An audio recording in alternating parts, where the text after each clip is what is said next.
ଜୀବନର ପୃଷ୍ଠା ଗୁଡ଼ିକର ଚରିତ୍ର ଚିତ୍ରଣରେ ରଙ୍ଗ ଭରୁଥିବା ଦୁଇ ପକ୍ଷୀ ହେଉଛନ୍ତି ବାପା ମା।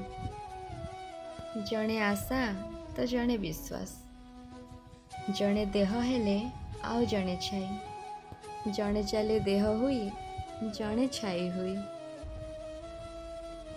ଜଣେ ଜୀବନ ଦେଇ ଆମକୁ ଦୁନିଆ ଦେଖାଏ, ଆଉ ଜଣେ ତା ପରିଚୟ ଦେଇ ସମାଜରେ ବଞ୍ଚିବା ଶିଖାଏ।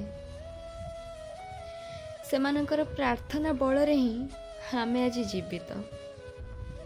ସେମାନଙ୍କର ମହାନତା ପାଇଁ ଆଜି ଆମେ ପରିଚିତ।